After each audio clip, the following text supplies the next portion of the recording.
Saludos a todos, estamos en el día 18, seguimos con el catecismo leído, día 18, 1 de 2, primera parte, segunda sección, capítulo segundo, punto 571 al punto 586, en el nombre del Padre, y del Hijo, y del Espíritu Santo. Amén.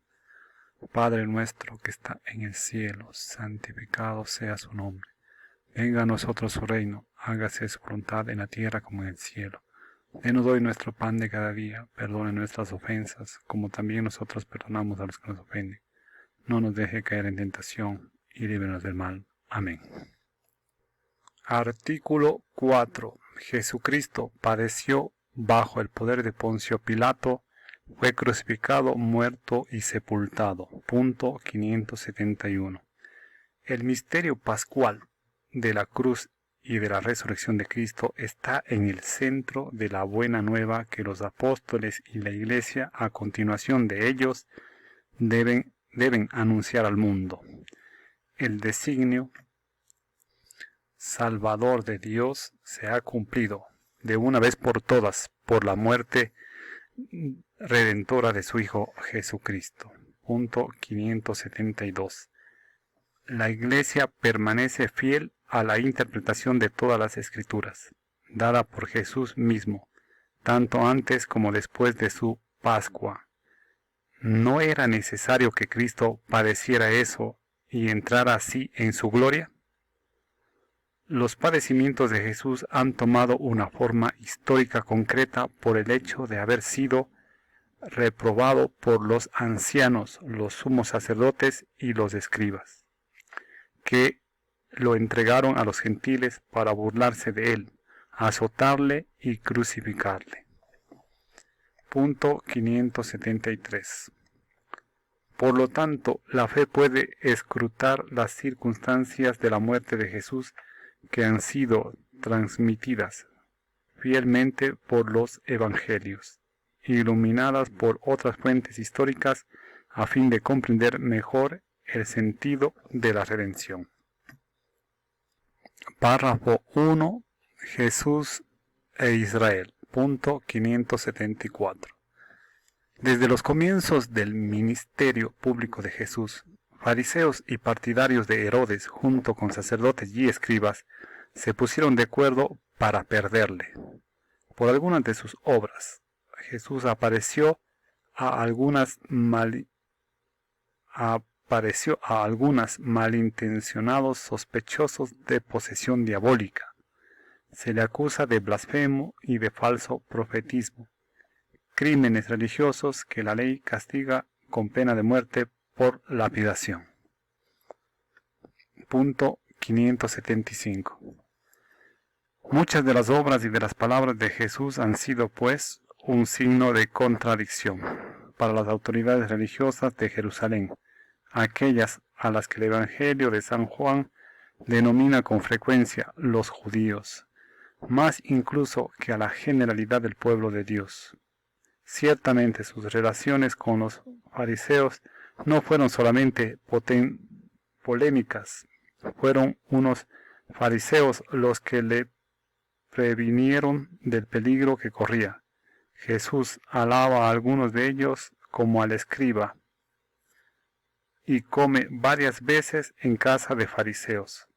Jesús confirma doctrinas sostenidas por esta élite religiosa del pueblo de Dios, la resurrección de los muertos, las formas de piedad, limosna, ayuno y oración, y la costumbre de dirigirse a Dios como Padre, carácter central del mandamiento del amor a Dios y al prójimo.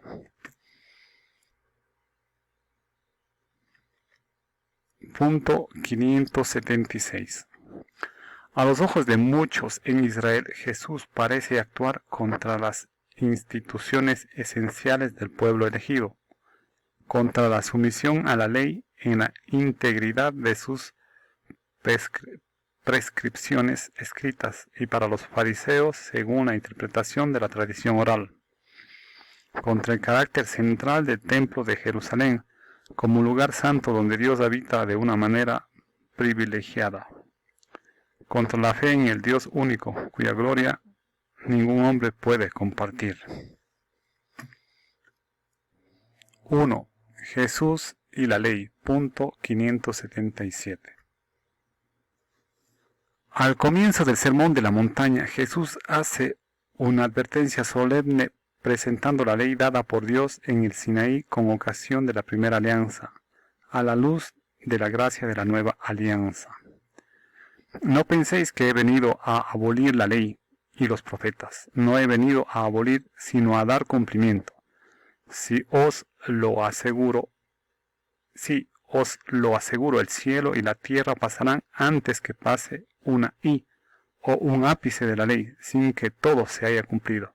Por tanto, el que quebrante uno de estos mandamientos menores, y así lo enseñe a los hombres, será el menor en el reino de los cielos. En cambio, el que los observe y los enseñe, ese será grande en el reino de los cielos. Punto 578.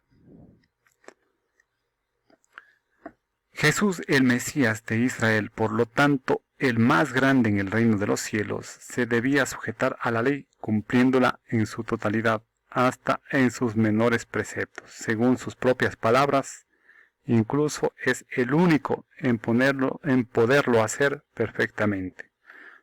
Los judíos, según su propia confesión, jamás han podido cumplir la ley en su totalidad, sin violar el menor de sus preceptos. Por eso, en cada fiesta anual de la expiación, los hijos de Israel piden perdón a Dios por sus transgresiones de la ley. En efecto, la ley constituye un todo y, como recuerda Santiago, quien observa toda la ley, pero falta en un solo precepto, se hace reo de todos. Punto 579. Este principio de integridad en la observancia de la ley, no solo en su letra, sino también en su espíritu, era apreciado por los fariseos.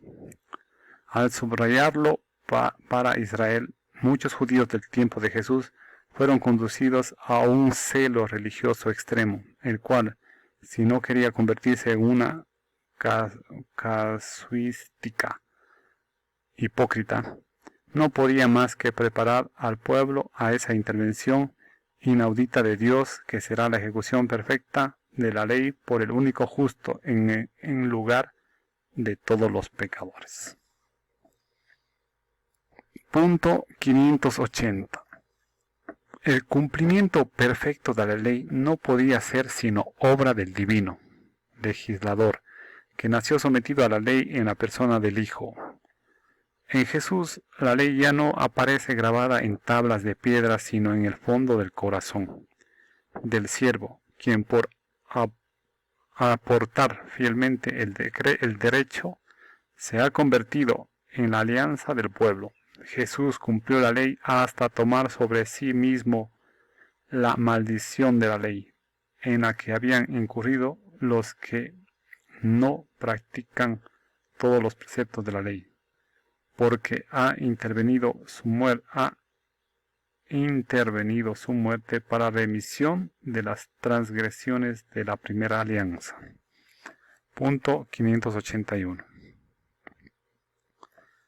Jesús fue considerado por los judíos y sus jefes espirituales como un rabí. Con frecuencia argumentó en el marco de la interpretación rabínica de la ley. Pero al mismo tiempo, Jesús no podía menos que chocar con los doctores de la ley, porque no se contentaba con proponer sus interpretaciones entre los suyos, sino que enseñaba como quien tiene autoridad y no como los escribas. La misma palabra de Dios que resonó en el Sinaí para dar a Moisés la ley escrita es la que en él se hace oír de nuevo en el monte de las bienaventuranzas. Esas palabras no revocan la ley, sino que la perfecciona, apartando de modo divino su interpretación definitiva. aportando de modo divino su interpretación definitiva. Habéis oído también que se dijo a los antepasados, pero yo os digo. Con esta misma autoridad divina, desaprueba ciertas tradiciones humanas de los fariseos que anulan la palabra de Dios. Punto 582. Yendo más lejos, Jesús da plenitud a la ley sobre la pureza de los alimentos, tan importante en la vida cotidiana judía, manifestando su sentido pedagógico por medio de una interpretación divina. Todo lo que de fuera entra en el hombre no puede hacerle impuro. Así declaraba puros todos los alimentos. Lo que sale del hombre, eso es lo que hace impuro al hombre, porque dentro del corazón de los hombres salen las intenciones malas.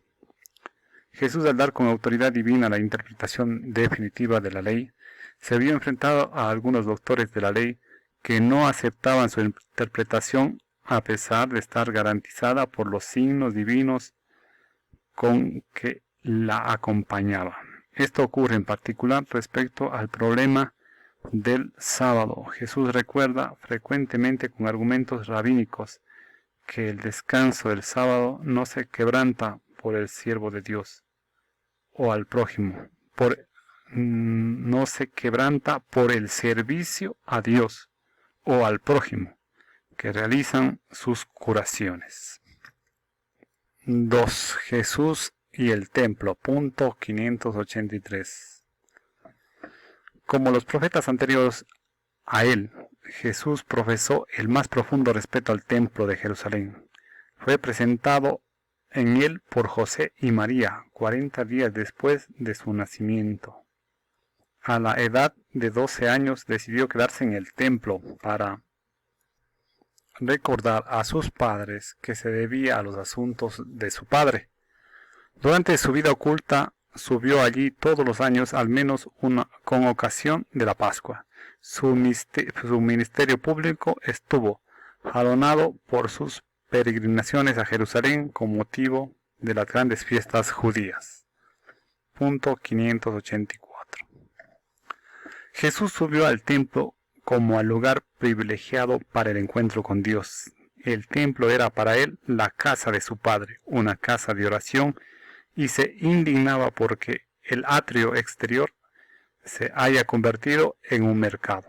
Si expulsa a los mercaderes del templo es por celo hacia las cosas de su Padre. No hagáis de la casa de mi Padre una casa de mercado. Sus discípulos se acordaron de que estaba escrito: el celo por tu casa me devora. Después de su resurrección, los apóstoles mantuvieron un respeto religioso hacia el templo. Punto 585. Jesús anunció, no obstante, en el umbral de su pasión, la ruina de este espléndido edificio, del cual no quedará piedra sobre piedra. Hay aquí un anuncio de una señal de los últimos tiempos que se van a abrir con su propia Pascua. Pero esta profecía pudo ser deformada por falsos testigos de su interrogatorio en casa del sumo sacerdote, y serle reprochada como injuriosa cuando estaba clavado en la cruz. Punto 586. Lejos de haber sido hostil al templo, donde expuso lo esencial de su enseñanza, Jesús quiso pagar el impuesto del templo asociándose con Pedro, a quien acababa de poner como fundamento de su futura iglesia. Aún más se identificó con el templo, presentándose como la morada definitiva de Dios entre los hombres. Por eso su muerte corporal anuncia la destrucción del templo, que señalara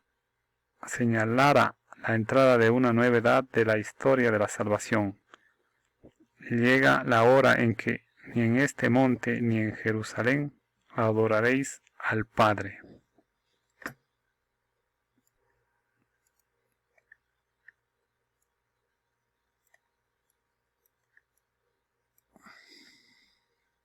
Hasta aquí el punto 586. Continuaremos en el siguiente.